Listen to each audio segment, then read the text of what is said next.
Loma Parva.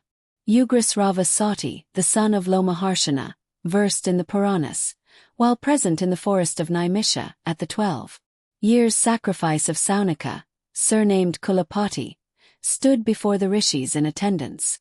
Having studied Puranas with meticulous devotion and thus being thoroughly acquainted with them, he addressed them with joined hands thus: I have graphically described to you the history of Utanka, which is one of the causes of King Janamajaya's snake sacrifice.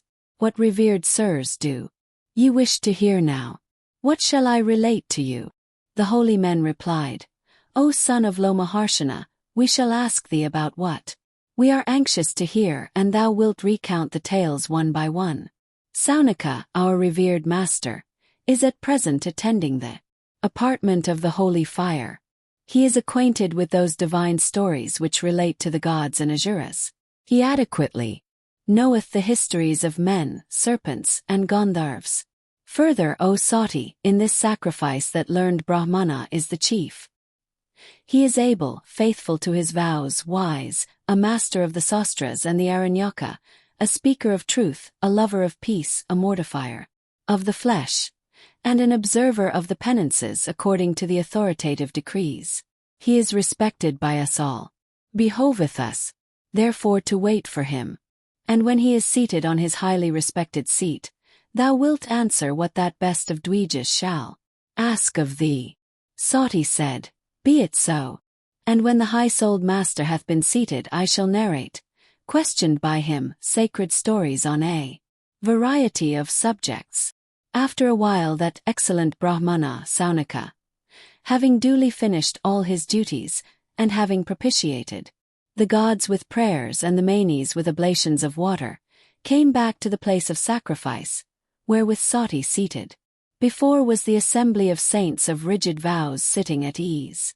And when Saunaka was seated in the midst of the Ritwiks and Sathyas who were also in their seats, he spake as followeth.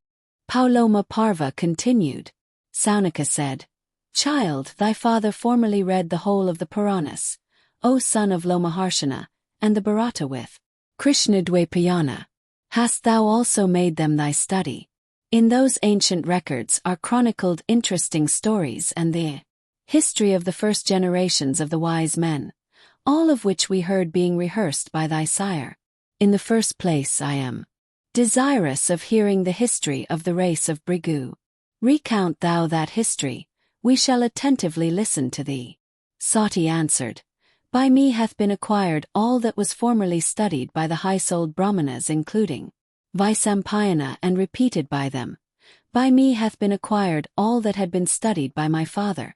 O descendant of the Brigu race, attend then to so much as relateth to the exalted race of Brigu, revered by Indra and all the gods, by the tribes of Rishis and Maruts, winds.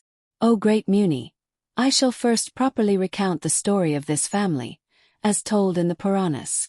The great and blessed Saint Brigu, we are informed, was produced by the self-existing Brahma from the fire at the sacrifice Varuna. And Brigu had a son named Chayavana, whom he dearly loved. And to Chayavana was born a virtuous son called Pramati. And Pramati had a son named Ruru by Gritachi, the celestial dancer. And to Ruru also by his wife Pramadvara was born a son whose name was Sunaka. He was, O Saunaka, thy great ancestor, exceedingly virtuous in his ways.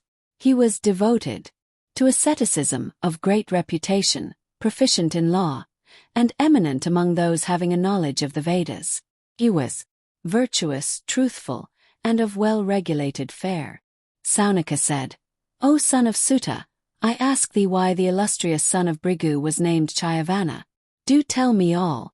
Sati replied, Brigu had a wife named Puloma whom he dearly loved. She became big with child by Brigu. And one day, while the virtuous continent Puloma was in that condition, Brigu, great among those that are true to their religion, leaving her at home, went out to perform his ablutions. It was then that the Rakshasa called Puloma came to Brigu's abode. And entering the Rishi's abode, the Rakshasa saw the wife of Brigu, irreproachable in everything, And seeing her he became filled with lust, and lost his senses. The beautiful Puloma entertained the Rakshasa thus arrived, with roots and fruits of the forest.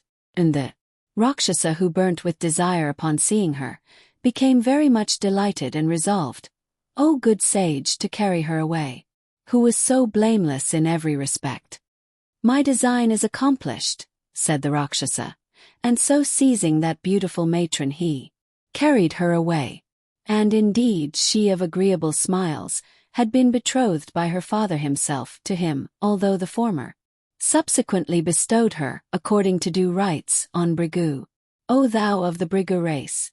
This wound rankled deep in the Rakshasa's mind, and he thought the present moment very opportune for carrying the lady away.